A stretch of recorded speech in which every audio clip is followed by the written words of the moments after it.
Midnight on Earth podcast with your host, Jake Weaver. Engineered by Cedric Swan.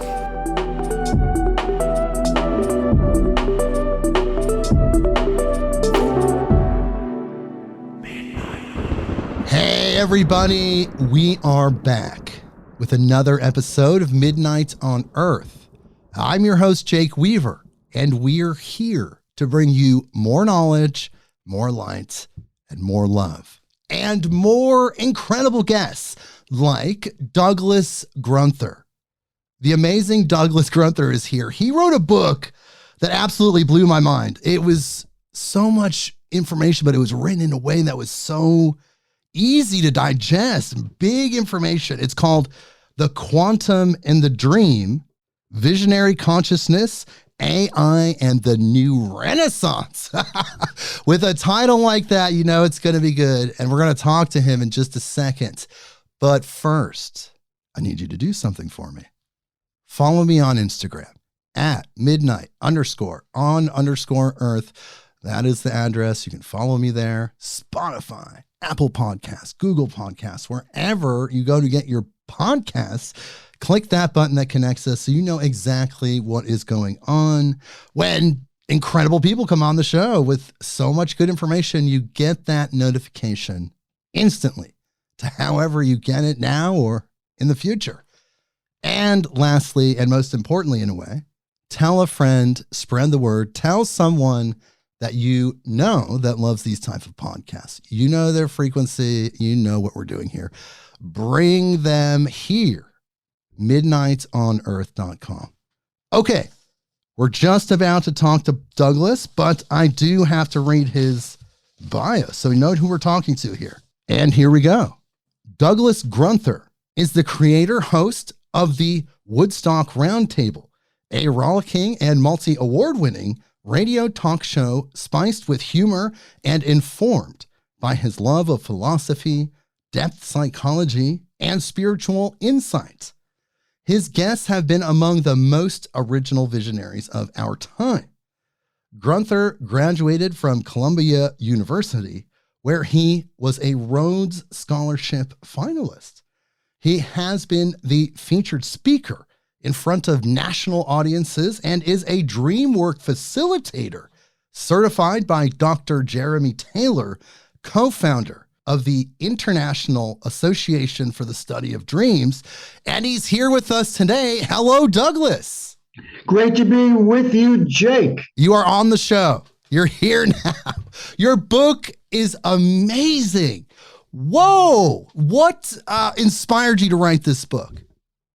Well, it only took me 55 years to get all these ideas together. So I'm a slow learner. But from the time as a college sophomore, when my mind was first opened by a great philosophy teacher, to us talking here today, I've always been curious about bigger ideas, bigger visions. Philosophy literally means the love of wisdom. And Albert Einstein, who many consider the greatest scientist of all time, certainly of the 20th century, said and it's been authenticated, imagination is more important than knowledge. Yes. So, and the quantum theorists who I'm intrigued by, not because I understand quantum physics, I'm not a scientist, but the implications of quantum theory, the most successful scientific theory of all time. And the reason you and I can talk today over the World Wide Web is because of quantum theory. Yes. The four of the major Nobel Prize winning theorists in quantum theory were fascinated by Eastern mystical wisdom traditions. That's not an accident or a coincidence. And so when you start to put these things together, and then the decades I've worked with dreams, you start to understand that what rationality says are separate are really not. And that the boundaries between the inner mind and the outer world are much more permeable than we thought. And that's what my book goes at. And I'm glad that you said that it's readable and understandable, because I know there's a lot of complex visions and ideas from some of the leading visionaries, but I really wanted this to be structured like a trip into the creative center of the human mind. And because you know what, one of the reasons we're here on the planet is to have a good time, as while we're learning, complex and dealing with very complex issues. Yes, and again, just to point out what you just said, it is very digestible. And I also loved how at certain points in your book, you did like a bullet point summation of all the information that was covered, because there's so much, but yet you display it, you lay it out in such a way that, wow, you can really grasp these concepts. Well, again, we know that the most powerful form of communication throughout human evolution has been storytelling. Yes. Yuval Noah Harari, the most popular historian on the planet, the author of *Sapiens*, the main theme in his book was we are who we are as humans because of our ability to collaborate and tell stories and share stories. So I wanted the quantum and the dream, while bringing up some complex and provocative and stimulating, deep thinking issues, I wanted it to be a fun trip. And what you're talking about, which are the 3 or 4 times where I stop and bullet point the keys that we've been learning up to this point, was as much for me as for the reader, because I wanted, I wanted to keep the trip moving. And I know you've experienced this. The most interesting information comes when we're not looking for it. Absolutely. So when I started writing this book, I knew it was going to be in 3 sections, and each one refers to a shift in consciousness that I think is going to push us towards a new renaissance. Kicking and screaming, perhaps, but it's going to push us towards a new renaissance.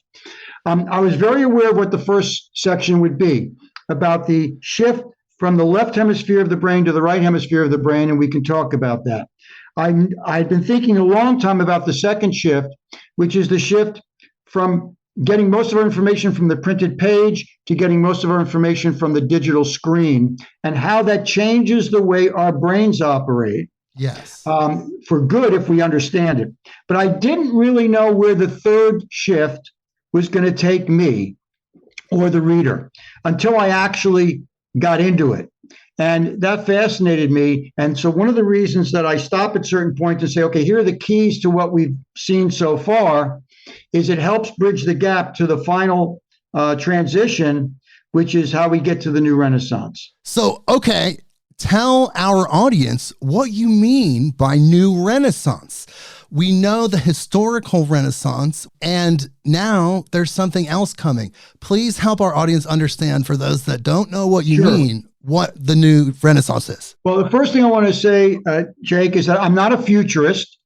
I'm not predicting the future. What I'm doing is I'm saying, given certain deep patterns in the collective unconscious, particularly over the past 124 years, they are pointing us towards what could very well be a new Renaissance. I do talk a little bit specifically how I think education is going to change, but let's talk about what a Renaissance is. Yes.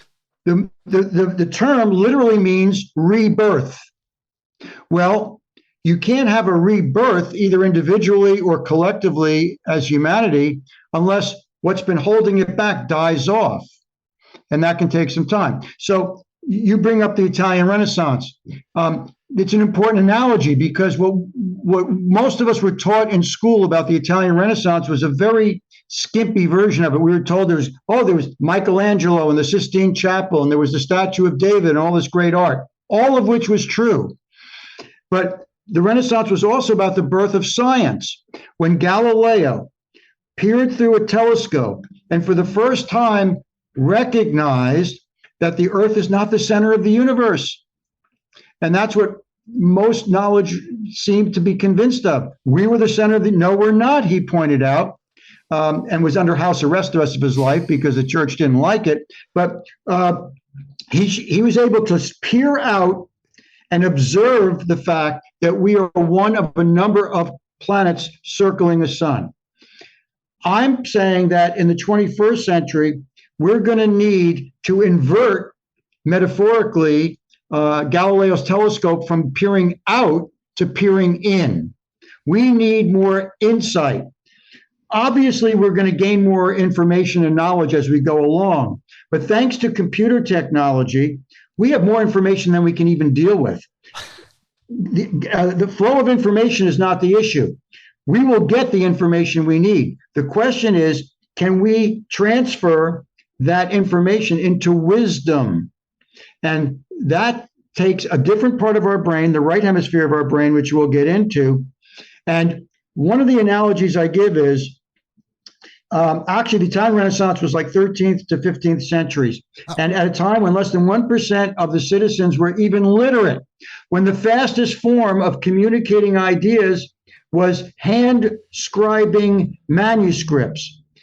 And it was stimulated in large part by the Black Plague, which was on its way to killing off a third of Europe, and they didn't even know what the cause was.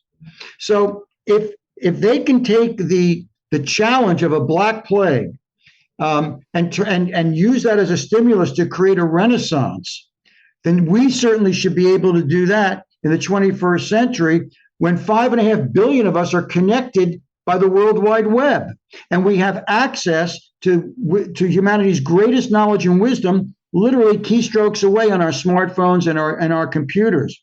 Now, to get to that wisdom and knowledge, we have to get through all the noise of the World Wide Web, right? We have to get through all the advertising gimmicks, through the people who want to steal our identities, the social media addiction. But that's always been true. There's always been a lot of noise, and the wise people that we count on to help transform us individually, culturally, and now on a planetary level are those of us who take the time and make the effort to get below the noise to the really deep signals that are percolating under the surface. And with the World Wide Web, we have a greater chance of doing that than ever before. Oh, absolutely. The way it interconnected everyone, and then, of course, communications going at the speed of light, these electrical pulses, it's all light, binary pulses. And yes, it's a huge component of understanding that we're one human family. And we understand that, I believe, or at least in part, by seeing each other's collective experiences and then being able to resonate with them, to see them within ourselves. When we look at evolution at a deep way, and in the third section, where it was a mystery to me how I was going to move this, I finally got to understand the work of a woman who's not well known named Lynn Margulis. Her nickname was the Angry Earth Mother. Right. And that's because she was married to Carl Sagan, the great astronomer. They divorced, but they had a son whom she collaborated with her whole life.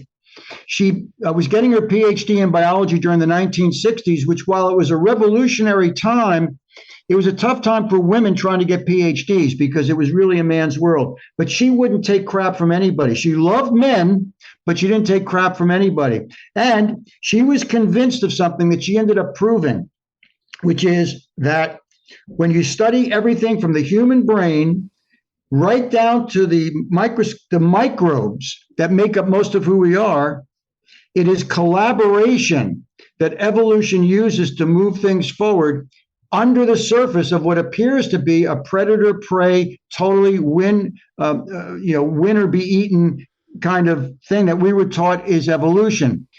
Darwin's phrase, the phrase survival of the fittest, we were taught was the key to Darwin's evolution. That wasn't Darwin's phrase.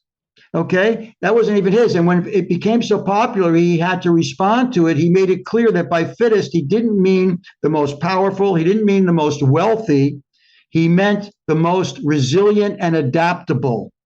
And here in the 21st century, with climate change wreaking havoc, and that's only going to escalate. Just ask the millions of people in Florida and Georgia, South Carolina, North Carolina, just slammed by Hurricane Helene, which was supposed to be and was a Category 1 hurricane up until the very last moments, and it became a Category 4. That's the kind of escalation that's creating a lot of the anxiety we're all feeling. And the second part is, as much as I love computers, what computers are offering us, the World Wide Web, the chance for you and I to talk over the internet right now, the computers are bringing change faster than ever before in evolution here on the planet. So we humans have to deal with change at enormous speeds, rising anxiety levels, climate change wreaking havoc.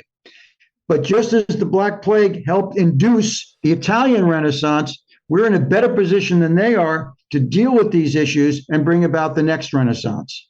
Absolutely. I think that the collaborative efforts, like you were talking about earlier, is what makes it. And really, when you think about it, I mean, we are all light beings. So we're in these physical bodies, but our consciousness, our soul, that living essence isn't physical. It's ethereal. It's living light that connects all humanity, all living things, actually. And that is part of it, I believe, as well. Is we understand each other's struggles. We understand that we're truly all one. And these are big parts of this. And then, of course, we do not approach things with fear, but we approach them with love, as you talk about the fusion of AI, human intelligence, and natural or nature's intelligence. So if we can come down and maybe and sort of bring it into some certain pieces, which will help give a bigger picture of what I'm getting at. We love stories. So Albert Einstein, considered the greatest scientist of the 20th century, changed history. Yes. And he is very clear that the two biggest influences in his discovering relativity before anybody else was because rather than work in a physical scientific laboratory with Bunsen burners and test tubes and all kinds of the most sophisticated equipment of his era, he worked in the laboratory of his mind. He credits a thought experiment and a dream he had when he was 11 years old as the main instigators of discovering relativity. So if I may, I'll share those with you because they're both very brief. Oh, yes. And I just want to add, they're in the book as well, and they're mind-blowing. And I have a question for you about that after you tell the story. Go for it. Okay. So Einstein said, and I authenticated the quote, he said, quote, "My entire life is based on a dream I had when I was 11 years old." Here's the very short dream. He's sledding down a hill, and the sled starts going faster and faster and faster until all of a sudden the speed forces the sky to turn into these beautiful, exhilarating colors. Now, his 11-year-old brain couldn't know what was going on scientifically, but he said there was something about that connection between the speed he was going at and this incredible light. So now he's an adult. And it is well known, Jake, he wasn't the best student because he was a right hemisphere thinking, and most education is left hemisphere. We'll get into that. And so when he graduated, he couldn't get an advanced degree because he didn't know how to play the game. And so he didn't bother him at all because he loved to think. So he took a job as a patent clerk. It paid the rent, and it was a simple enough job that it left him a lot of time at his desk to think. And he did the following thought experiment. And by the way, we're all capable of doing thought experiments. He imagined what it would be like to chase a light beam, but he actually visualized it in his brain. And in his imagined version, as he's chasing the light beam, he catches up to it. And what happens? Time stops. So his intuitive part of his brain said, wait a minute, in that dream, which so affected me, as I gain speed, the sky's refracted into light. Now, when I do this imaginative thought experiment, when I chase a light beam and catch up to it, time stops. That helped him just realize that, wait a minute, maybe light is the fastest thing in the universe. And everything else is relative to it. So think about this. I've tried to read about relativity. I've read Isaacson's book on Einstein, which is brilliant. And my brain just hurts too much when I try to figure out, when I try to do that kind of science. But what I do appreciate from a more poetic, inspirational, and intuitive standpoint is Einstein used the laboratory of his inner mind to change history and to figure out how the universe works at its deepest levels. And, that's an inspiring story. That's just one example of visionary thinkers using their imagination. Yes. And tapping into the creative center of their unconscious to not only change, but to change their individual lives. And that's just one example of visionary thinkers using their imagination. I want to ask you a question about Einstein's dream and tell me what you think about this, because when I read that in your book, this is the first thing that came to me. First of all, the theme of inspiration through dreams pops up several times in your book, but we're just talking about this one specifically. When you dream, the human brain releases DMT in deep dream states, this psychedelic compound that's in our brain. Now, that compound allowed some sort of data transmission, because if you think about it, how was he able to get the accurate data about the speed of light and what happens without actually having an experience with it? Somehow he was able to access a place, some people would say the Akashic records, but some place where that valid data, that information exists, and channeled it in a way through the dreams into our reality as authentic information. It could be the DMT compound was a pathway through the dream world and the subconscious and the Akashic records to make that into what we have now. What do you think about that? I mean, it sounds very reasonable to me. It wouldn't surprise me if at some point in the future they prove what you just said is the way it works. I would add to that, that whether or not what you just said is exactly correct, what you're getting at, right, whether it's DMZ or some other aspect, is that there are more permeable pathways between the inner mind and the universe than we were taught to believe in. Oh, yeah. And when you see top scientists like Einstein, and we can speak briefly about 4 of the key founders of quantum theory, the most successful scientific theory of all time, and the most mysterious, they were all thinking like you just thought. They knew. They couldn't prove it. You see, dreams don't work at the literal level. They work at a metaphorical, subliminal level. And so it's good for us to try to figure out exactly what they mean. But there's such a deep language that whether or not we have the science exactly right, it's the way that they open up our eyes and our mind to a deeper sense of reality.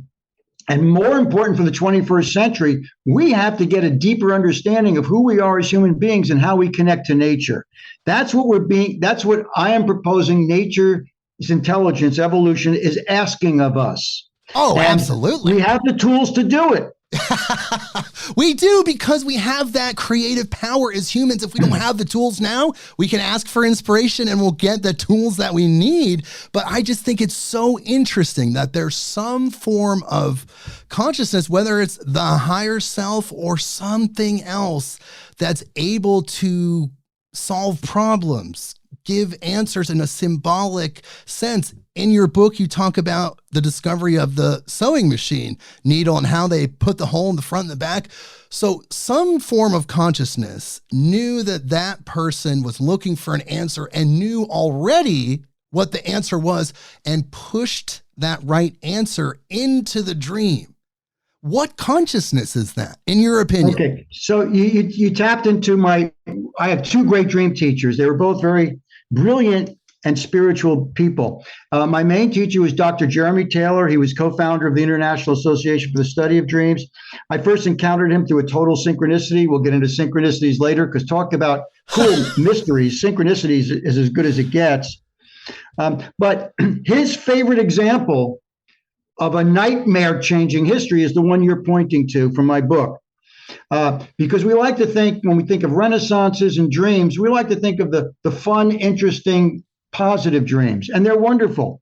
But often it's the nasty, horrific nightmare which is coming to wake us up to something truly important. Here is a specific example, and this has been authenticated. In the mid 19th century, a number of the top engineers in England were working on the first efficient mechanical sewing machine. Right. And none of them could get it right. And one of them was Elias Howe. And he was frustrated because he knew he was close, but he couldn't get the final result. The thing just wasn't working right. He falls asleep one night in his laboratory and has the following horrific nightmare. He's being chased by cannibals in a jungle. They catch up to him. They tie his hands behind his back and lead him back to the village. They put him in a big pot of water and they light a fire under it. And they're literally boiling the water. He's freaking out.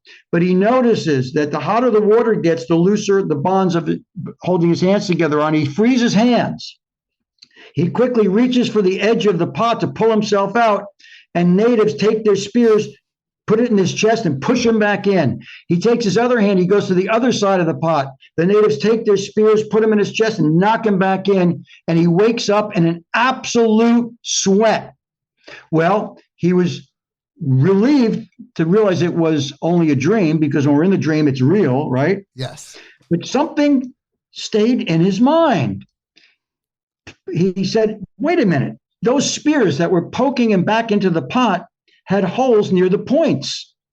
So that phrase kept reverberating in his mind. Holes in the points, holes in the points. He has an aha moment. Okay, I'm not a sewer, but when you hand sew, the thread goes through a point towards the base of the needle because it's good for human coordination and leverage. So naturally, scientists were thinking rationally and logically. We're certain that if you're going to have a machine do the sewing, you have to have it automatically thread through a hole near the base of the point, right? The needle. But in the dream, there were holes in the points of the spears of these cannibals. So he said, why not? He wakes up. He has to change his night clothes because of the sweat from that horrible nightmare. And he goes into his laboratory and he reconfigures the gear system so that it threaded through a hole near the point, and he developed the first efficient sewing machine. I know. So it's fair to say, Jake, that you and I and the people listening to us right now who are in clothes owe a debt of gratitude to those cannibals in the nightmare of Elias Howe. Absolutely, but I want to ask you this. Think about this. Okay, let's look at the nightmare as strictly information, data, and you subtract the emotion, you subtract any kind of the spiritual connotations, but you're just looking at it as information. Somehow within that information, there was the solution to a problem that this person was facing, but this person with his conscious mind had no idea that that was the solution, and probably on his own cognition wouldn't have thought of it, but that data, the correct answer, came through the information of that nightmare. Who's providing that data in that dream scenario? Well, I don't claim to know, but here's what I would say. It's an understanding that's greater than our individual human brain and body. Yes. But the way I like to frame it is it made perfect sense for those engineers to assume that if the most efficient way to hand sew something is to thread through a point near the base of the needle, that would be true for a mechanism. Why would it be any different? It was. Why it was different, is a mechanical thing. But here's, to me, the key to it. When we're thinking very narrowly in the rational sphere, which sometimes very important, right? Yes. We're in the left hemisphere of our brain, and we'll get into left versus right. To answer your question, here's what we know. Experiences like Elias Howe's nightmare creating the first efficient sewing machine, experiences like an 11-year-old Einstein's dream sledding at such a speed the whole sky refracts in colors, and then, as an adult, has a thought experiment in imagining what it would be like to chase a light beam, and discovering in his mind telling him, the deeper part of his mind telling him, when you catch up to a light beam, time stops still. That we know from neurology, from MRIs, from EEG, that's the right hemisphere of our brain. So what we can say with some confidence, Jake, is that where this amazing information came from, we may not know, but we know that it registers in the right hemisphere of our brain. So, and we know it comes from the level of the unconscious of the mind, which we're not taught much about the unconscious. That's too dark and scary and unknown. It's where all the action is. Right. Absolutely. Psychologists are in virtual agreement that somewhere between 95 and 99% of what we believe, what we think, how we act comes from the unconscious. And yet, Very few books are written about the unconscious. We hear a lot about consciousness, but not about its even larger and deeper partner, the unconscious. What we can say with some certainty is that Einstein's dream and thought experiment and the nightmare of Elias Howe, and we have lots of other examples that changed lives in history, was the result of the fact that nature gave us a right hemisphere of the brain that is wired to receive this information from the unconscious mind and then play with it and wrestle with it and think about it and hopefully come to some conclusion. We know that's true because we now have neurological evidence that that's how it works. Wow. So you're implying, I believe, that the subconscious, the unconscious was kicking the idea around, was doing the mathematics, doing all these things without our conscious awareness even knowing it's happening. And then it found a way to communicate on its own, which is through the dream world. And it knew that the person that is inhabiting, maybe it's the body consciousness, I don't know, but that left hemisphere knew that the only way it could communicate was through the dream. And it gave the information that way. That's huge. See, it's really a partnership between the unconscious and the conscious mind, because we take Elias Howe. Yes, the unconscious presented into his right hemisphere this amazing nightmare, but it was when he woke up, and Zen masters like to talk about waking up, right? When he woke up, it was his conscious mind that said, wait a minute, something happened in that horrible nightmare that I need to take note of. Normally, if we have a nightmare, we want to forget about it. But his conscious mind said, wait a minute, why were there holes in the points of those spears? Right. So his discovery of the first efficient sewing machine, which, by the way, was the invention that kicked off the Industrial Revolution, is an example of a partnership, a collaboration between the unconscious and the conscious mind of a human being. And we all have access. We can practice it. We can be intuitive about forming a better and closer relationship between the unconscious and the conscious mind. That's really, in a way, what the book's about, because when you look at the implications of quantum theory, which has gotten us deeper into how the universe works than any other theory, I don't understand the mathematics. I don't understand the physics. It's the implications on a philosophical, psychological, and spiritual level that make quantum theory so fascinating. And it was fascinating to many of the founders who were scientists. And Richard Feynman, one of the most brilliant scientists of the 20th century, famously said, anyone who says they understand quantum physics doesn't. So, we have scientists talking like Zen masters, right? Oh, that's where we're at now. That's to me when I start saying now things are getting interesting. Yes, I've noticed that's where we're at now. It's science and spirituality, quantum physics. It's all merging as it should. They were just different languages. They never, in a way, should have been separated. However, their separation did lead to some sort of awareness that had some sort of evolutionary information. And do you think, really quick, and we'll move on from this point, but do you think that evolution, the universal evolution, is so present and we're all so interconnected that maybe something like that dream coming from the subconscious and then kicking off the Industrial Revolution was not just part of humanity's evolution, but the universe's evolution itself, because both evolutionary stories are tied together, and somehow our subconscious, our unconscious mind is connected to the subconscious mind of the universe. Maybe there's no separation there. What do you think about that? Well, here's some evidence that points to that, okay? At the quantum level, and again, whenever I make a statement in my book, The Quantum and the Dream, about the science of quantum theory, I quote a scientist who's, authenticated it. It's not my saying it because I'm not a scientist, okay? And I have hundreds of footnotes because, I want to be accurate when it comes to, a statement shows up in my book about science, I want it backed up by a scientist, right? Okay? But at the quantum level of existence, there's no such thing as a thing. There's no such thing as here and there. This has been proven. Einstein didn't want to believe it. It's called entanglement, but entanglement was proved 10 years after Einstein died.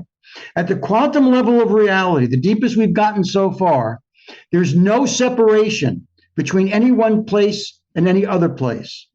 We don't understand how they're connected, but we know they are connected. And there's nothing material there. There are probability waves. Okay.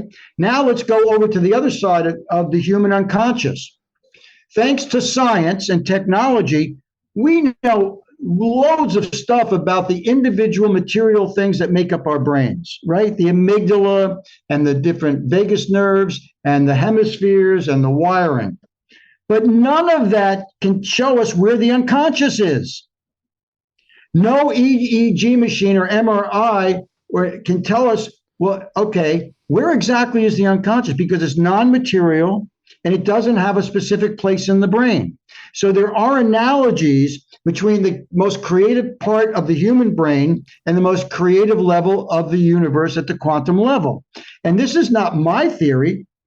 Two people will talk about, two of the most brilliant people who ever walked the planet, Carl Jung, the most influential psychologist of the 20th century, and Wolfgang Pauli, who Albert Einstein nominated for a Nobel Prize in quantum theory, spent 20 years drinking good wine, smoking good cigars, and talking about the fact that they were, Pauli, as a scientist, a quantum theorist, was convinced that there was a pathway from the unconscious mind to the quantum level of the universe. Carl Jung was convinced of it also. Jung did it from the standpoint of being a dream expert. Pauli was coming from the expert of being a Nobel Prize winning quantum theorist. Now, they never proved it, but they were totally convinced that there was a pathway there. And the rational left brain scientists of the age called them quacks. Well, you can call them quacks, except history has proven that Jung is the most influential psychologist of the 20th century, and Pauli was a Nobel Prize winning quantum theorist who loved his dreams and loved working his dreams with Carl Jung. So I'm not sitting here saying this has been proven. What I'm saying is some of the greatest visionary geniuses of the 20th century were convinced this pathway exists, and they knew that the rational Newtonian universe was limited, useful, but limited in what it can tell us about who we are and how we connect to the universe. Absolutely, because we are, again, inhabiting a vehicle to experience this universe. But that thing that's inhabiting the vehicle, whatever that is quantum. It's omnipresent. It's everywhere all the time, and yet somehow inhabiting this vehicle, our body, in the moment. It's all really, really powerful stuff right now. Well, can we talk a little bit about the concept in terms of the synchronicity? Yes, I'd like to talk to you about that as well, because I've had a guest on that gave me a really good, very original definition of synchronicity, but we'll talk about it after what you say. Go ahead. Well, I want to hear that too, because we can all expand our awareness of everything. Oh, it's going to blow your mind. Carl Jung created the term. He coined the term synchronicity. And it refers to two or more events that clearly didn't cause each other, but they're too meaningfully connected to be just a coincidence. So if they didn't cause each other at the Newtonian level, but they're not just a coincidence, what is it? Well, it was a mystery. And here's the incident confirmed by Jung that got him inspired to spend the rest of his career thinking about synchronicity. And this is a mind blower. So Carl Jung is developing a reputation as being the best, one of the most influential psychologists in Europe. And he had a thriving practice. But he had one woman client, a wealthy aristocratic woman, who he couldn't get anywhere with. Not that she didn't want to be healed of her issues, but she was too resistant. And even the great Carl Jung, with all of his techniques he learned at the feet of Freud and surpassed Freud in his understanding of the psyche, couldn't get anywhere with her. And so he felt it was only ethical that when she came for the next session, that he tell her, look, they both did the best they could, but it's not working. There's no reason to continue. So she comes for the final session in his office, and she came with a dream. And in the dream, she was in ancient Egypt, and somebody gave her this gift of a jewel in the shape of a golden scarab, which is a beetle that was like a mystical part of the Egyptian spirituality. And she's relating this dream about this ancient scarab beetle when Jung hears a tapping sound on the window of his office. He walks over and there's an insect banging against the window. He opens the window and he grabs the insect. He looks at it. It's a beetle closest in resemblance to a scarab beetle in Europe. He walks over to the woman, opens his hand, and says, "Madam, here's your scarab beetle." The woman was so freaked out, she loosened up, and they did great therapy after that. That it showed her, that synchronicity showed her that there's something going on. So many people will say that synchronicity is an acknowledgement of that higher consciousness, its presence. There is a guest that came on my show, I believe 2 years ago, who is a part of the Law of Time group, the 13 moon calendar, which was developed by Jose Arguelles. And he based the 13 moon calendar around the Mayan calendar and how they perceive time. So it's 13 28-day months with 1 day out of time. And he claimed that synchronicity was the indication of the true universal time, because we're living in this Gregorian time system that's out of sync with nature. And synchronicity is examples of natural time where things are happening exactly as they should. And there's that indication there of some sort of multidimensional experience or awareness, but that the reason that those things happen and we can perceive them is because our normal function is completely outside of natural time. Very worth looking into. I love it. I mean, it resonates with what Jung and Pauli's conversations were about, most certainly. But I would say that if we go back to this bridge, this pathway between the unconscious level of the human mind and the quantum level of the universe, again, both of them have certain similar characteristics. They are non-material. And think about it. In our dreams, there's no distinction between past, present, and future. Right. At the quantum level of existence, and I quote scientists, there is no distinction between past, present, and future. Okay? So they're both the unconscious mind and the quantum level of the universe have similarities in the way they operate that are very different from our normal waking consciousness. And this doesn't mean that our normal waking consciousness doesn't play a role. It does. You know, we have to pay our bills. Right. We're glad when we drive over a bridge that the engineer was not Carl Jung and Wolfgang Pauli. We're glad that they were people who really understood technology and being certain about what bolt goes into what beam. Right. But if we're going to not only survive, but thrive in the 21st century, as the speed of change gets faster and faster because of computers, when we have more information than we actually need, we have to learn how to process it and translate it into wisdom. When 5.5 billion brains are connected by a World Wide Web, which means it's going to be very noisy and chaotic, but if we can get underneath the noise and chaos, there's amazing truth and wisdom there. And here's an analogy I like to give, Jake, because I hear from people complaining, "Oh, come on, stop celebrating the World Wide Web. It's a bunch of noise and it's getting people addicted." And here's my answer. Ready? Yes. Excuse me, madam or sir, have you ever sat down to either meditate or contemplate or quiet your mind? What is the first thing that everybody experiences when you sit down to quiet your mind? You hear what they call the monkey mind, the chattering mind, that voice that goes, "Wait a minute, don't do this. You got to get this done. What the things you didn't get done?" They call it the monkey mind, right? That noise inside our own personal heads. When one practices, and I don't care what form you choose, that's your choice. I don't do formal meditation. Some people like that. I like a more improvisational contemplation, which is what I do. But however you quiet your mind, you have to learn how to get underneath the chattering noise of your mind, right? Everybody who's taught meditation or contemplation, every Zen master I've interviewed, every Buddhist or Hindu teacher I've interviewed, talk about the noise of the mind. Well, let me ask a simple question.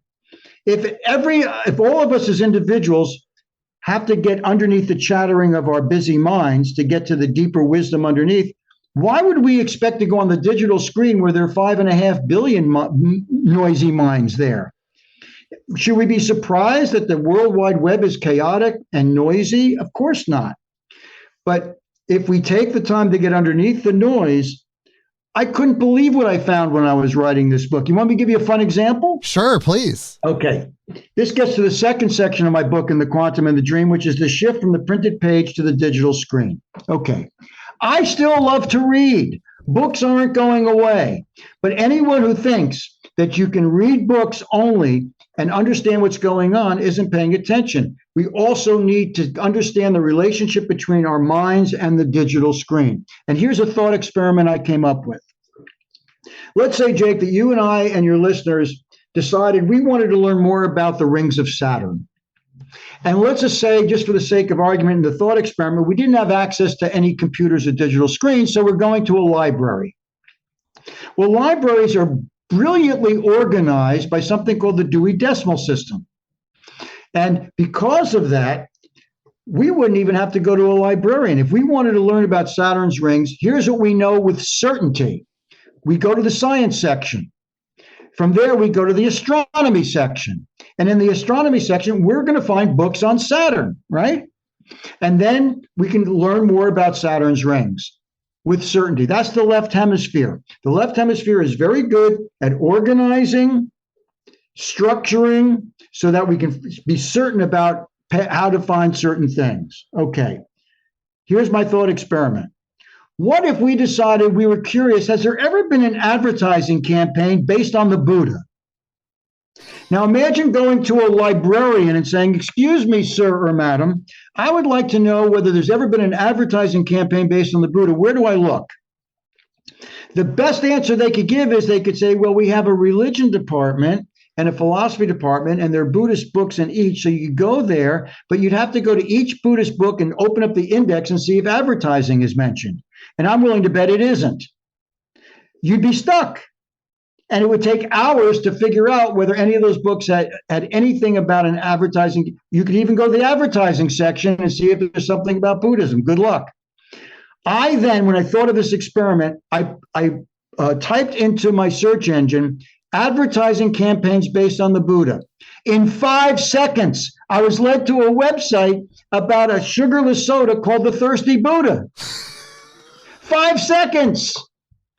Now, what does this thought experiment tell us? The advantage of the digital screen.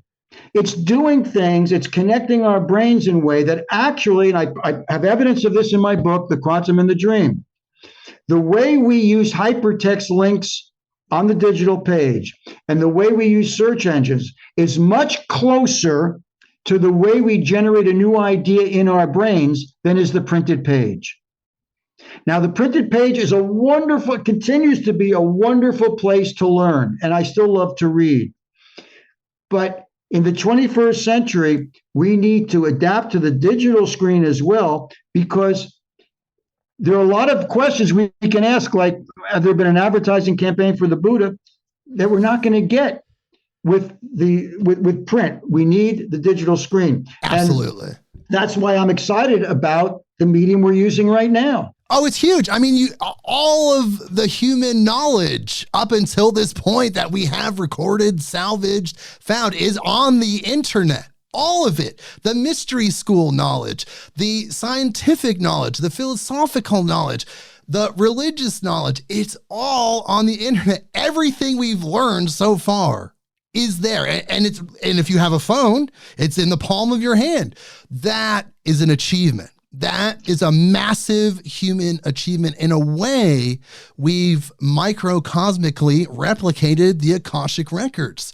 We have a place where all knowledge and information is stored. Now, the supposed Akashic records in the ethereal sense has all the knowledge, all the thoughts, every aspect of iterated energy that was in an encapsulated sense in that place. It's all there, all energy and information. But here, we're starting that with the World Wide Web, which is still in its infancy.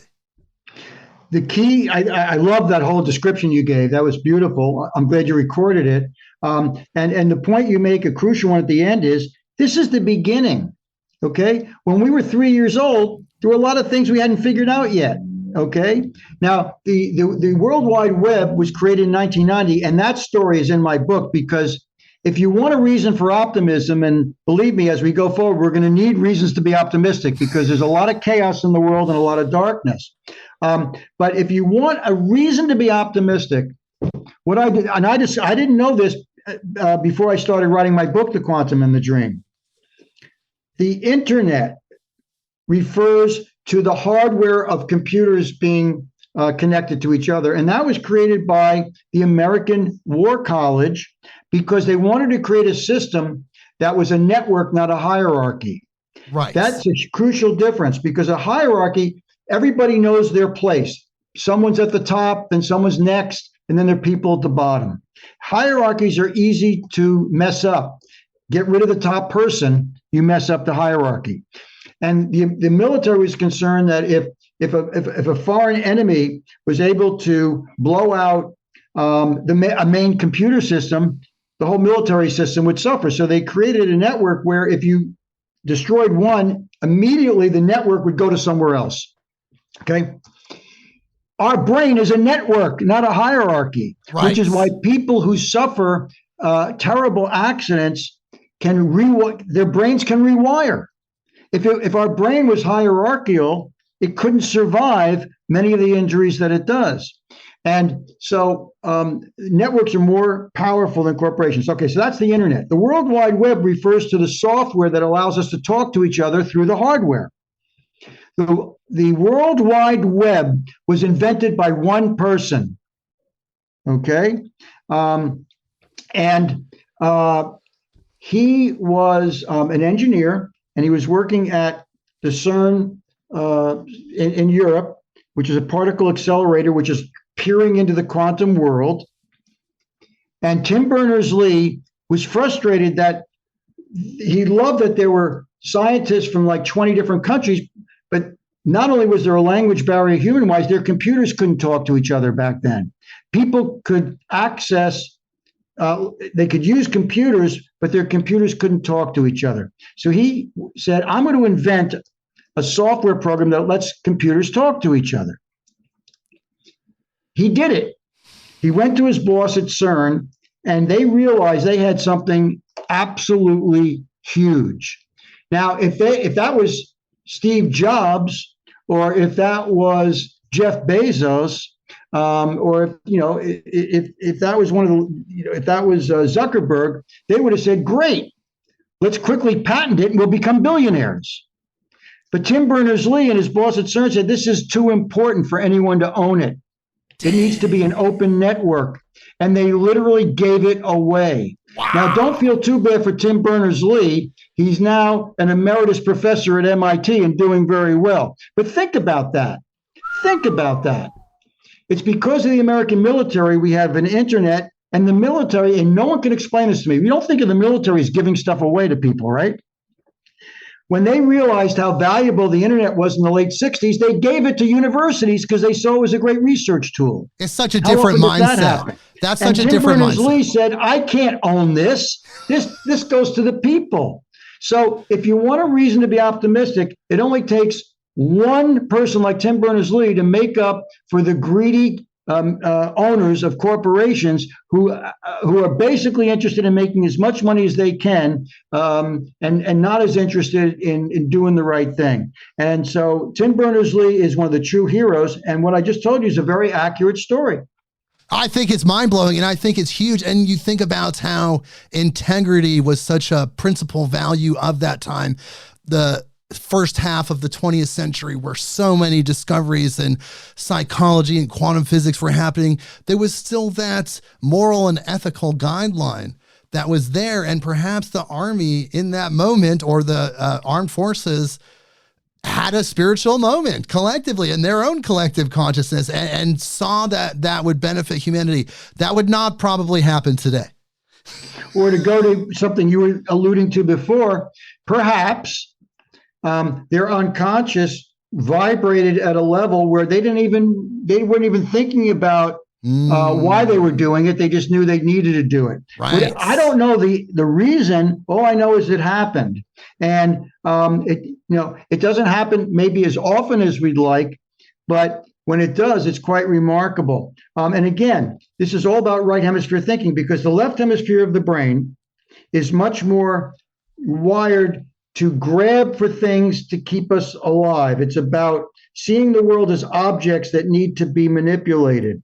And without that ability, our prehistoric ancestors wouldn't have survived. So we need that left hemisphere, right? They were hunter-gatherers. When they left the cave, there were saber-toothed tigers and lions and snakes. Their most sophisticated weapons to defend themselves were sticks and stones. They had to be and they didn't know about agriculture and gardens. So when they left the cave, they had to be focused on finding nuts and fruits and seeds while keeping track of not being attacked by an animal. They needed to be on high alert all the time. Here in the 21st century, a hunter-gatherer means you go to the supermarket and get what you want, So we need to shift to the right hemisphere of the brain, which is geographically larger than the left hemisphere. It's more complex. It's wired in a more complex, sophisticated way.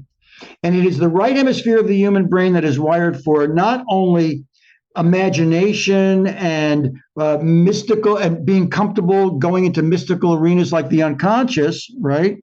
If our dreams came into the left hemisphere of the brain, we would just analyze them to death. But when the right hemisphere gets it, it plays with it. It opens up to it, because the right hemisphere is the part of us that wants to expand. We don't want to be certain. We want to learn something new and exciting, even if it means being uncertain for a while.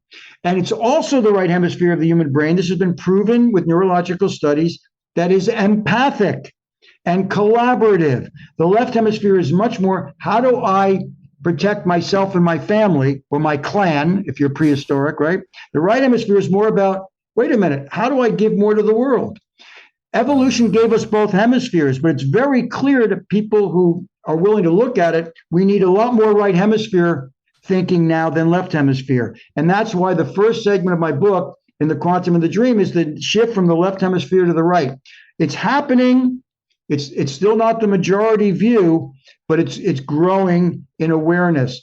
And the more we tune into it, the more we help bring it about. Oh, absolutely. And then what do you think about psychedelic drugs and the legalization, essentially, in certain parts of the country of these drugs that have been proven through scientific studies to fuse both the left and right hemispheres of the brain, creating some sort of new information? Now, that's under the influence of these substances. It's not a sustained experience, but is that part of that shift, is being in a place as humans, we're out there now experimenting. Their states, Colorado legalized DMT, certain psychedelics, the state of Washington. So now there's millions of people doing this. Is that part of the journey? And what do you think about that? Absolutely. I mean, Aldous Huxley in the 1940s wrote a book called The Doors of Perception about his use of psychedelic drugs. And guess who adapted them for their name? The Doors, the music group. Yes, of course. And he was a very brilliant academic, big, deep thinker. And he was convinced that psychedelics could definitely open up those pathways. Personally, I have an experience. I love cannabis. And I'm thrilled that it's legal in New York State, where I am, and so many other places. I mean, it's a plant. It's a gift from nature. I know. Thank God. Doctors have no problem using willow bark, which creates aspirin. But this plant, no, it can't, because why? Because if you're too left hemisphere, and most cultures are very left hemisphere, they're more interested in organizing people, knowing their place, than people truly trying to discover expanded images of who they are. That's not what most cultures are trying to, promote. So it's not unexpected that a government is going to be somewhat scared of people tuning into their right hemispheres. And because the first thing you might realize is that government doesn't really know as much as they say they know. Government is necessary, but it's expanded, well past what we need. So I personally have not experimented with that many psychedelics, but I'm totally open to those people who have, because we know, and there are plenty of books written about this. A guy who gave me a great blurb, Neil Goldsmith, who's a psychologist, wrote a book on his experience and experience his clients with psychedelics. He's totally for it.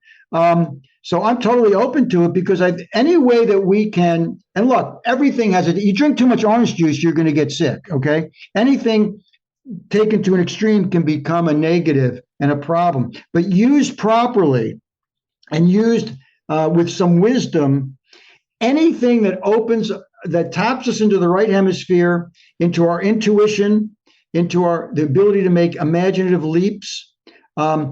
I open up my book with a phrase that came to me. I'm not a poet, but I kind of like it. I said, we've left the world of one step at a time, logical sequential thought.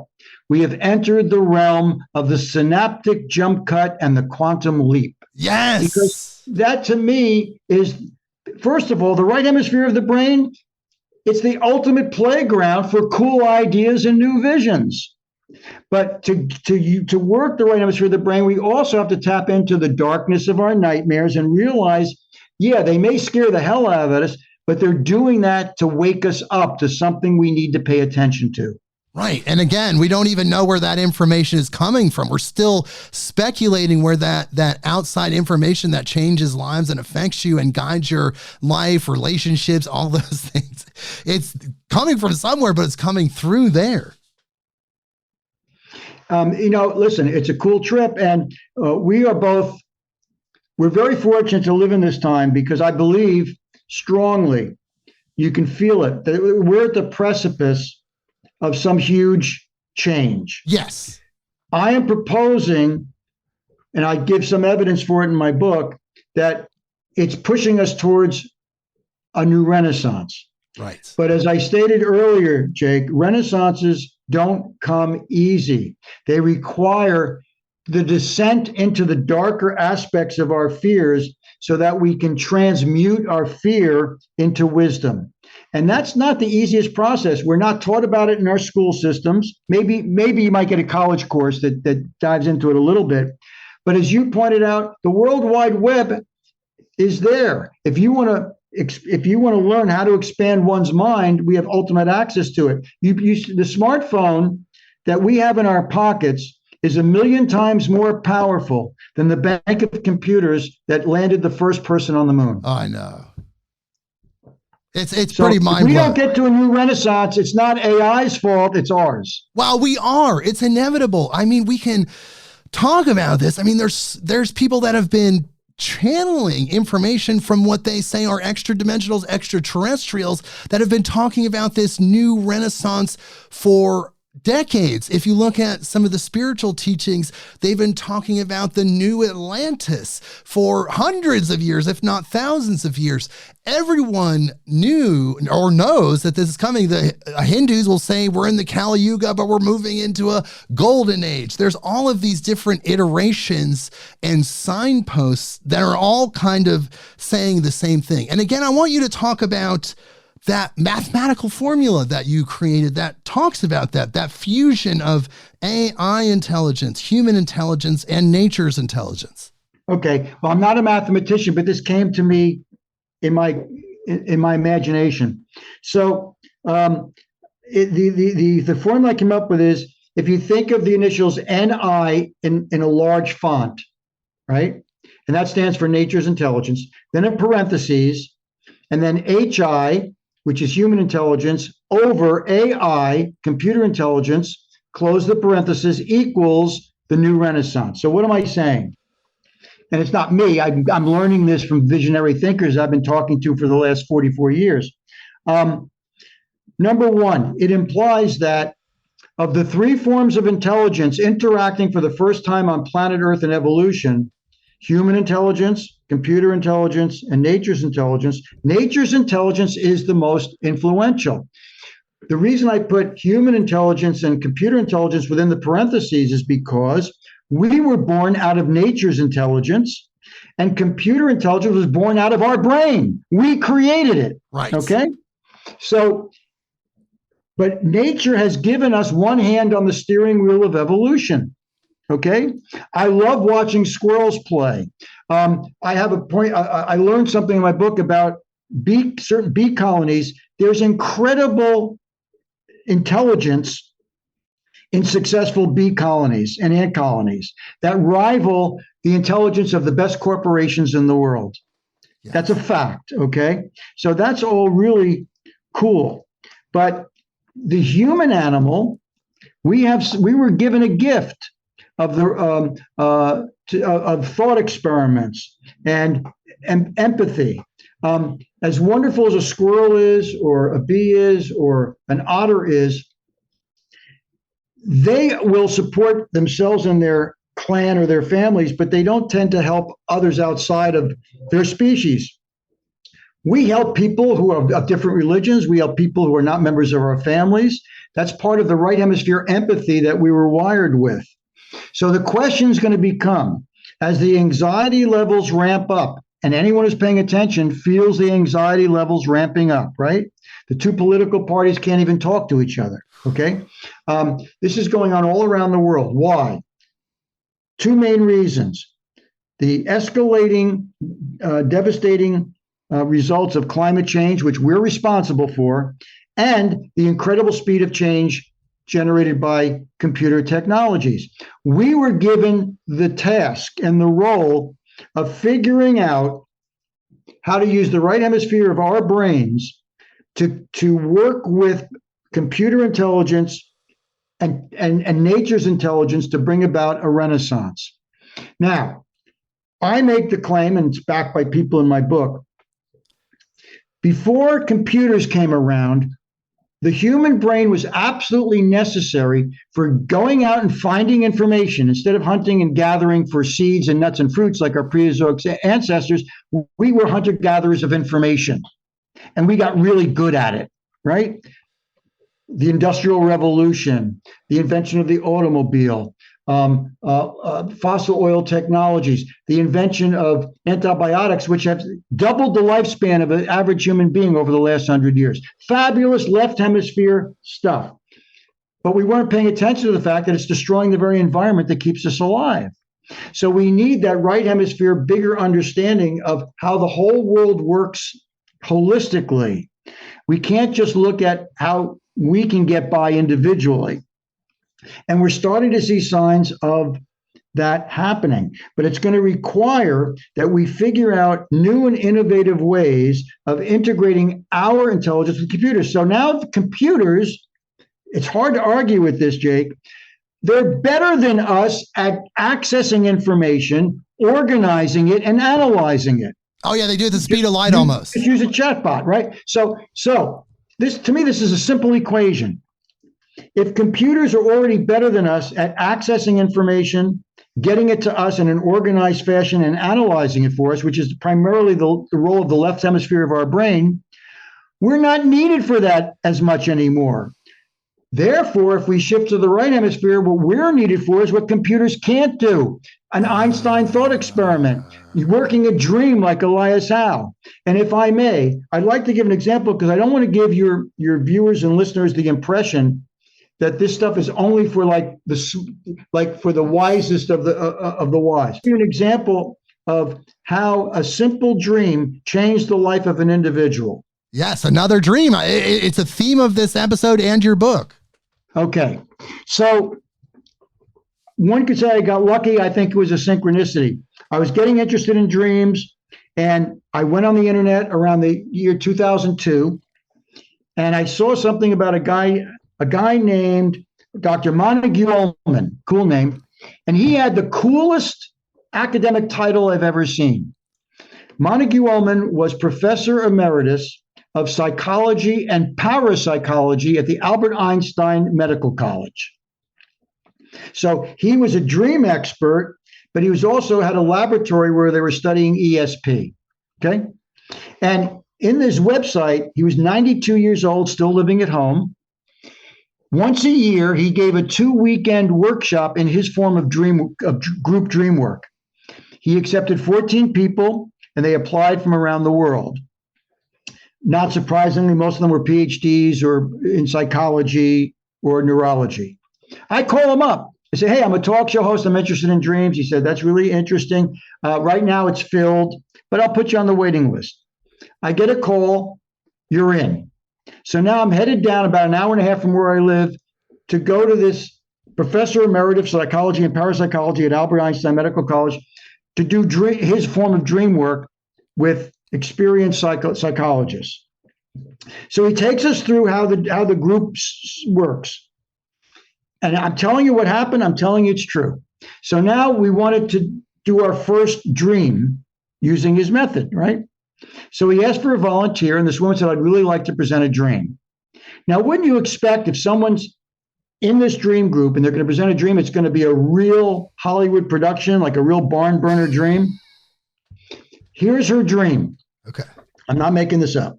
She says, okay, in the dream, I'm sitting under a tree. Some leaves have fallen on the ground, and there's a stream nearby. We're all waiting. That's the dream. And I'm thinking to myself, why would she raise her hand and present this dream? This is what, right? So now we don't have time to go into the whole method, but to suffice it to say that in this method, after the dreamer presents the dream to the group, she pulls her chair outside the circle. Now the circle, which is the 13 of us, start to work her dream. Not as an analyst, but we play with it as if it was ours. The way it works is so one person said, well, if this were my dream, the tree would represent Adam and Eve. And I think this dream is something about something new and leaving the garden and the comfort of the garden and going out into the world. And then someone else says, well, see, we're using our imagination, right? Well, if this were my dream, I know water is flowing and there's a stream nearby. So the dream's coming to tell me that some aspect of my life where I'm stuck can now flow a little bit more. And I said, if this were my dream, I think there's a pun here because I think there's a joke. I think the fact that there are a few leaves on the ground, there's something about having to leave something and feeling like a fallen person if I do it. Okay. So now the dreamer comes back into the circle and is commenting, and she says, I want to thank you all for helping me make a life-changing decision about my life. And we're all going, what the hell do we do? She says, the biggest issue in my life is I'm a very successful businesswoman because my family really pushed me to be a successful businesswoman. I make a lot of money, but I really feel dissatisfied. I'd really want to do art. I really want to get a degree in art therapy, but my family really thinks that this would be irresponsible. So now think about our projections on our dream. Adam and Eve, a stream flowing, leaves falling, leaving the family tree. In other words, we were picking up psychologically the tension she was feeling in her life. And she said, based on this, I'm leaving that job and I'm going to go get that art therapy degree. So here's an example on a very practical, small level. 14 people just imaginatively playing with a dream and bringing someone to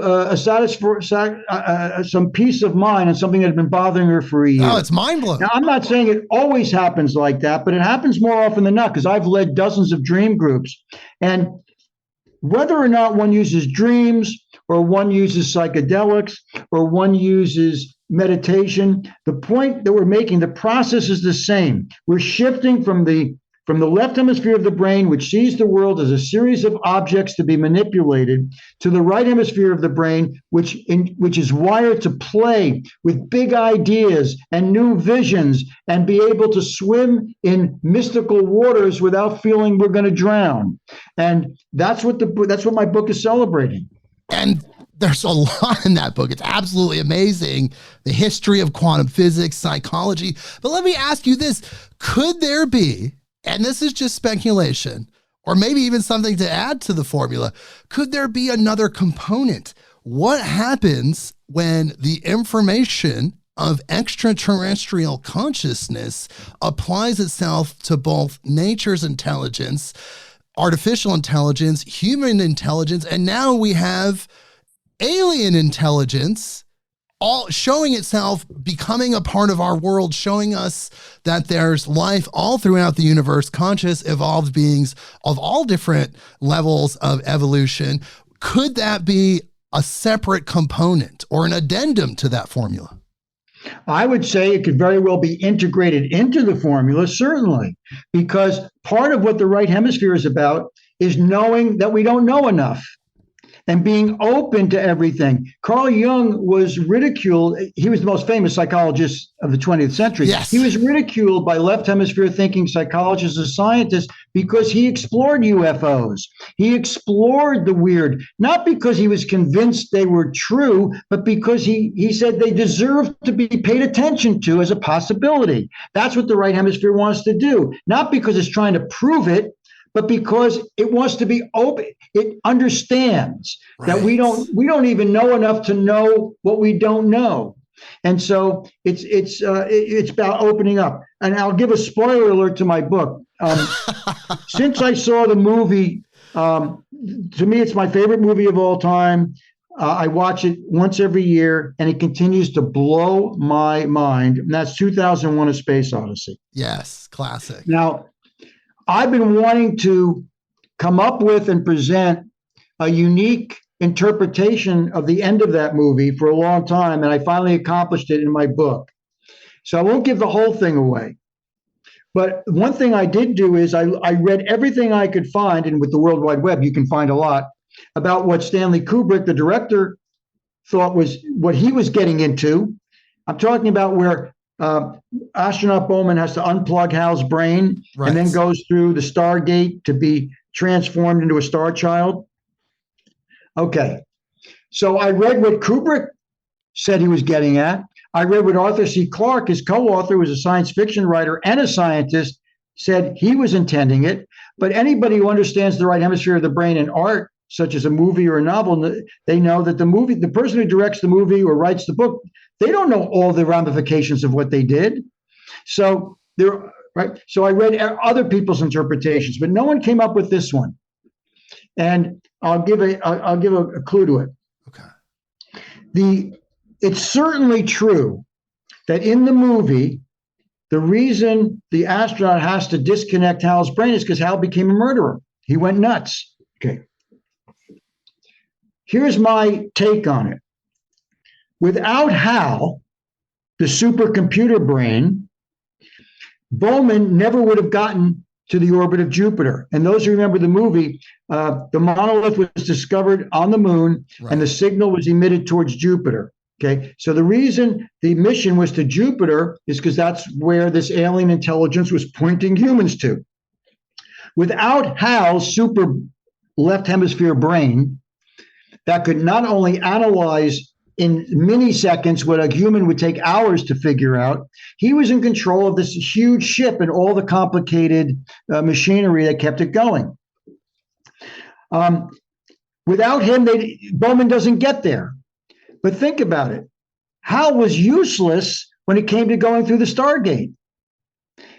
His brain wasn't equipped to deal with what Bowman had to deal with when his whole being was being transformed.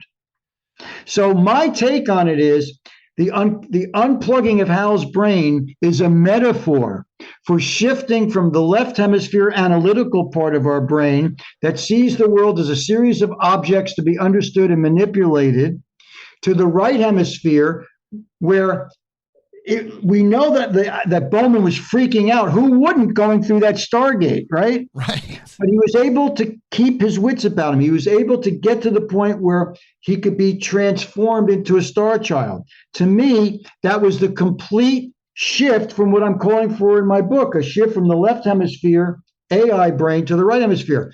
But where we are now, Jake, is we need the computer. We need to collaborate with it, use its left hemisphere capabilities with our right hemisphere capabilities before we are going to get to the point of Bowman where we literally, maybe we'll get there, get transformed into a total new kind of being. I think so. So to me, I'm not saying we're going to get there. What I'm saying is that in this point in evolution, nature's intelligence has put us in collaboration with our own creation, AI, to see how far can the human brain expand and move us towards a new renaissance. Wow, that's so huge because AI does play a huge role. Some people fear it. I actually, believe it or not, now I know that you talk about in your book how you have ChatGPT on your show occasionally. I actually conducted an interview about 3 weeks ago with ChatGPT about some of the deepest, most spiritual things you could possibly imagine. The answers it gave me were astounding, and we're evolving together. It's a sub form of consciousness now. It's going to evolve into something else, and that's okay. It's not like we're going to be subverted. It's just going to be adjacent to humanity, much like the beings that are out there in the universe and perhaps other dimensions. Exactly right. And why is ChatGPT so successful? It's accessing human information. Yes. Right? It's not accessing its own information. It's accessing the World Wide Web, Wikipedia, etc. Yes, I find it to be far better than a search engine because it actually just gives you the answer. It doesn't give you 25 web pages. However, it sometimes makes mistakes. Yes. That's our job, to collaborate with it, and when we see it made mistakes, correct it. Right. In other words, I have to laugh rather than cry when I hear friends of mine, they on the one hand, they're totally in fear that AI is going to take over everything, and maybe it will. I don't think it will, but it could, okay? But they're so scared that AI is going to take over all their jobs, over human brains. But the same people get irritated when ChatGPT doesn't give them a perfect answer for what they want. And I wanted to say, you can't have it both ways. You should be happy that ChatGPT makes mistakes or sometimes sounds a little clunky. It's our job to collaborate with it, take what it does and make it our own, not give it to it so it can do our work. Right. Okay. Exactly. What we need to do is collaborate.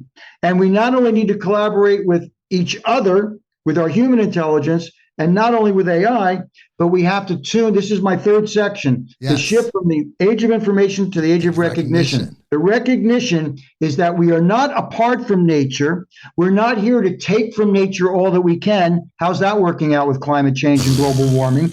We're here because we're part of nature, and we're supposed to learn from nature how to be better human beings. And if we do it right, AI will help us connect even deeper to nature's intelligence, which is our true mother. Even in patriarchal societies, they didn't refer to Earth as Father Earth, but Mother Earth. Yes, okay? Always. That's the unconscious working. Right, throughout human history, throughout multiple dozens, hundreds of cultures. You know, we were born out of nature's intelligence. Lynn Margulis, who I mentioned before in the third section of my book, she was brought on by James Lovelock, the creator of the Gaia theory. Okay, right. Which is an amazing theory, which is trying to show, and they've had some success showing that scientifically, from a chemistry and physics standpoint and biological standpoint, you can't understand the planet Earth by separating it into okay, let's study the oceans, let's study the rocks, let's study the insect. No, you have to see it as a total system that's breathing. The oceans and the forests, the rainforests, are breathing mechanisms, and we're toxic. We're destroying them. You know, we're killing our own oxygen system. So, you know, the more tuned in we get to nature's intelligence, the better our lives are going to be as human beings. Oh, absolutely. And of course, I'd like to point out that a lot of people believe this, spiritual people, is that Mother Earth, the living organism, I believe our planet, I believe the Gaia theory, I believe it's totally alive and in ways we still can't even comprehend yet. But some people believe that that being, Gaia, allowed human consciousness to be here in this planet, in this dimension. Like it was the host for our consciousness, our conscious development. There was a choice somehow that was made, an acceptance. Mother Earth accepted the humans, knowing what the human evolutionary story would look like, which is where we're at now, where we're utilizing these resources in a way that's not correct. It's not symbiotic with the earth. It's just taking, but we are getting there. That's part of the new renaissance. Like you're saying, we're evolving, we're integrating this new information. There's so many people that are understanding this and integrating it. And perhaps that mass anxiety that we're feeling is a signal of the frequency shift that's coming as we vibrate higher up into a new octave, a new renaissance. The new renaissance is that new octave where we're living in a higher frequency existence. That was beautifully said. And I certainly resonate with it. I would just add that I mentioned before, we now have, virtually all psychologists agree that some 95 to 99% of what we see, what we believe, what we act upon is the unconscious, which is dark. Well, guess what? Here's an interesting synchronicity. Astrophysicists now agree that 95 to 99%, that same percentage range of the universe, is dark matter and dark energy. Right. Okay. So what my book is about in The Quantum and the Dream, and the reason I wanted the background to be dark, it's out of the darkness that the light comes. But in order to do that, we need to stop being so scared of the dark unconscious and learn that even the nightmares, even the discomfort and the mystery, where we're not quite sure what's going on, that's the creative center of the human mind. And the more we can tap into the unconscious and learn its language and learn to flow and play with and work with what it's offering us, the more tuned in we are to the way the universe works, because 95 to 90%, 99% is dark energy and dark matter. Now, it may only be dark energy and dark matter because of the limitation of the human mind, but we have to deal with who we are right now. And it's the darkness that out of which the light becomes relevant and worthwhile. And so what my book tries to do, the main thing my book tries to do is create an interesting trip into the center of the human unconscious and the center of the quantum realm, and show that they parallel each other in many ways, and that there's a signal in them for the 21st century that we live in right now, okay, pointing towards a new renaissance. But I'm also celebrating the complexity and the wisdom of the unconscious, which has not been given its due in contemporary culture. No, not yet. Though so many people do talk about how you can learn techniques to impress things on the unconscious mind that then manifest in reality. There's some component to the unconscious mind that creates the reality that you live in. So if you can program your unconscious mind with your conscious mind through imagery and repetition, then strangely you can tweak and work with the mechanics of the universe. That part's really strange to me, but I've learned a lot about that. Well, I appreciate that, because I made sure to, in addition to some good storytelling and some great dreams and nightmares and visionary insights from people I've learned from, I also include a lot of thought experiments that people can do in this work, and also how to remember, how you can play with your dreams a little bit more.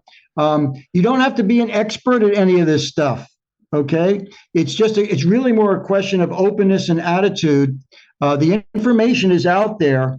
What we need now are people willing to dive into those beautiful, mysterious waters of the creative unconscious, because that's where the gold is. That's where the action is, and it doesn't take a majority of people to get us there. If you look at human history, it's always been a small group that gets it at the right time that pushes everything forward. Right. So I love the fact that podcasts like yours are doing this work, because it does not take a majority. And, even if it's one at a time, let's get people tuned in. And it's amazing how collaboration can work. It works at the universal level. It works at the insect level. It works at the microbial level. I have information from Lynn Margulis on that. But it also works on the human level. But we have to be willing to collaborate not only with others, but with our own unconscious. Yes, and realize we're all one human family. That's the point. I mean, we're supposed to work together. And we've had such an incredible conversation. My God, I know that we could just keep going for hours, but we do have a schedule. I do want to ask you just a couple more questions, though, before we go. So Do you feel like with all of this information, with everything speeding up, the internet, the World Wide Web, all of these quantum discoveries, qubits and quantum computers and all of these things happening, are the generations of humans that are being born now different? Are they able to process information faster in different ways, process more of the quantum information, lean into the other side of the brain? Are we evolving in that way? Yes. I mean, it's very clear, and it's been true throughout human history. When the printing press came, most people were dead set against it because it changed the way the human brain was wired to get information. Right. When radio came in, people freaked out. When TV came in, oh my God, this is going to kill kids. Imagine this is going to make kids into robots. This has been a long story. There was a great to answer your question. There was sometimes one image can make a great statement. There's this wonderful photograph that a father took of his 3-year-old daughter. She's kneeling down on the ground, right? And she's looking at a photo in a magazine. And she's got her index finger on the photo. And the point is, she thinks it's an image on a screen that if she touches it, she can enlarge. Right. I've seen the kids do that. In other words, her brain couldn't deal with the fact that this was a material printed piece of information. It wasn't pixels on a digital screen that you can manipulate with a mouse. And that one photo, I think, says it all. And this has been true throughout human history.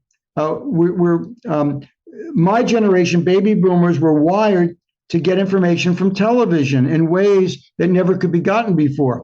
My parents' generation, their brains had to be wired to get information from radio, right? So there are certain parts of the right hemisphere of the brain that can work effectively no matter what medium you're in. Einstein proved it. Radio wasn't around when Einstein discovered relativity. Everybody can work. We still get wisdom from ancient Greek scholars and ancient Zen masters. What were they tapping into? The laboratory of their mind, right? So, but more of us have access to more information, and the World Wide Web, for all of its problems, and I point out what the problems are with the web, but I think it is terrific because it's going to open up education. One of my favorite discoveries is the word education has a meaning, right? Educare. It comes from the Latin, which means to draw out. Our educational system in this country in the year 2024 is still based on a 19th century Prussian model, which was geared for the Industrial Revolution and wanted to teach kids. Some of you are going to be factory owners, but most of you are going to be factory workers. So give us back what we're telling you to give back and we'll pass you.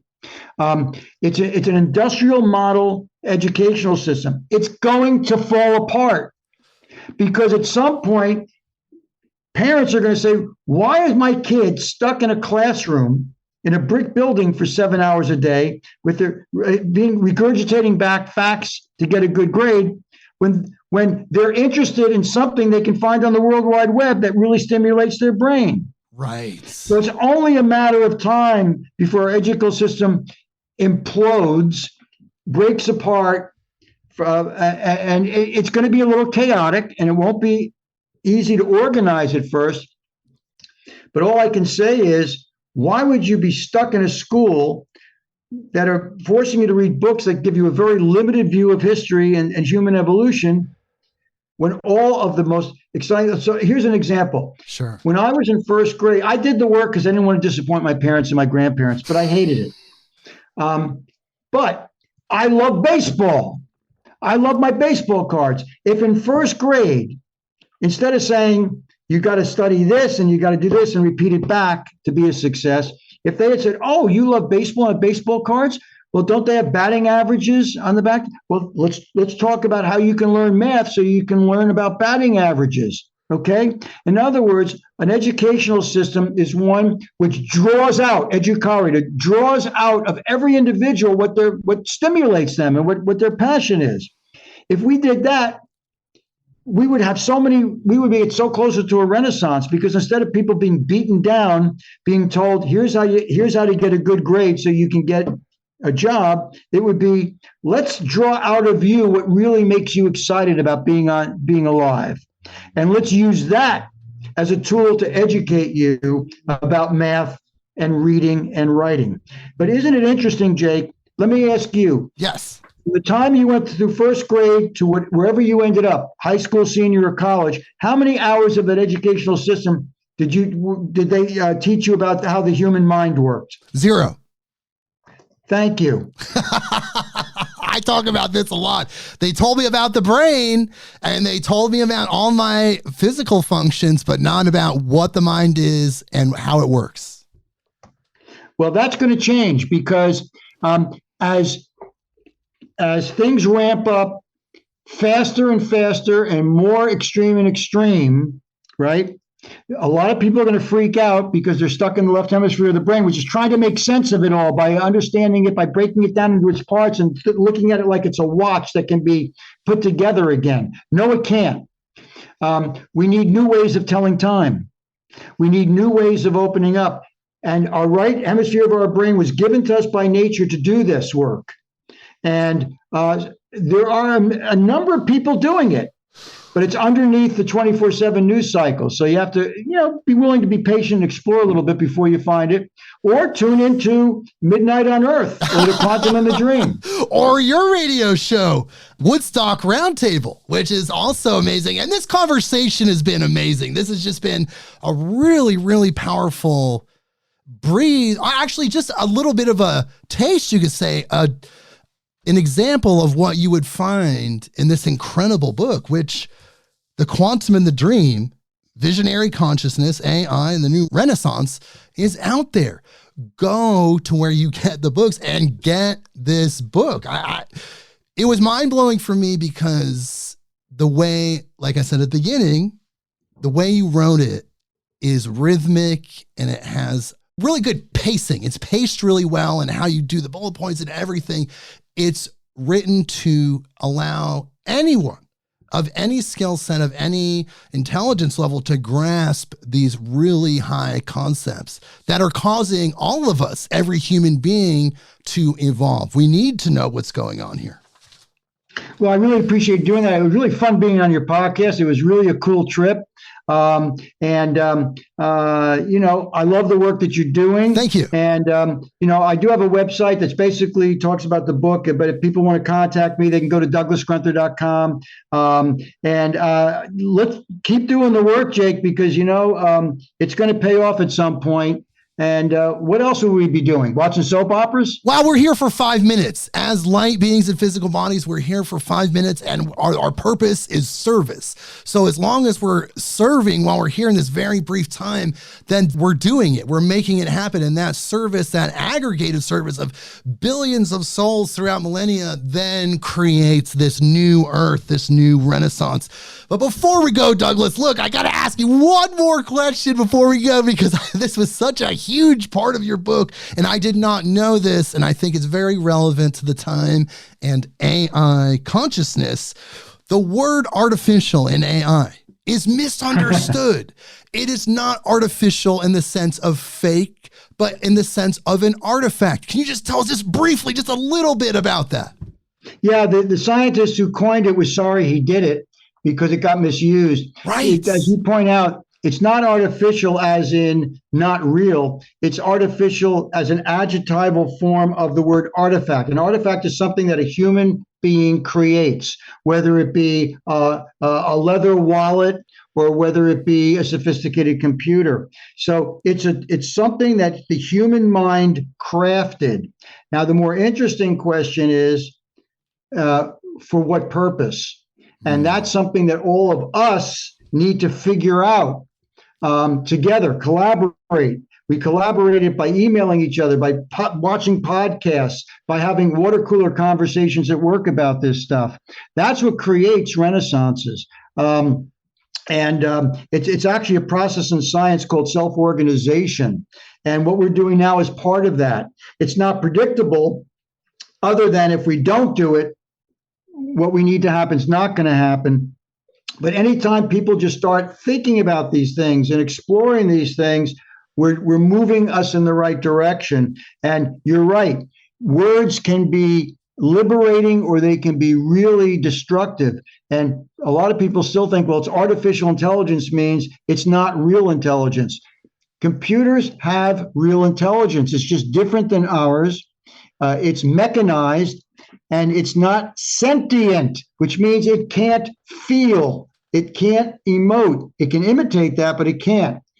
That creates problems for human beings. We're emotional, and some people use those emotions for bad reasons, but it's who we are, and we need to transpose these emotions, fears, and anxieties into the light of discovery, exploration, and collaboration.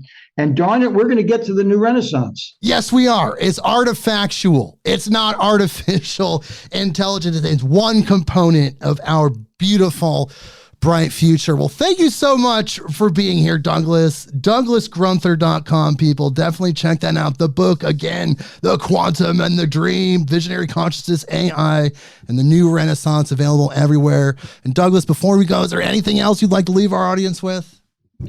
Just that I love being on a podcast like this. It was great to tune into your mind. Thank you. And love the background I'm looking at. I love you against the universe. And, I think, your viewers are fortunate to have it. And hopefully we'll cross paths again because I love the work that you're doing. Yes, we're similar frequency people. We're bound to attract each other again. You'll be back. I know it for sure. Well, thank you again so much, Douglas. It was a pleasure being with you, Jake. Okay, please hold through the outro music. And one last time, everybody, DouglasGrunther.com, The Quantum and the Dream. What an incredible conversation. We're learning so much. We just had an interview with AI. And look, we're talking about it again. Truly, that's a signal of something that's coming. And speaking of something that's coming, we'll see you next week. Midnight on Earth.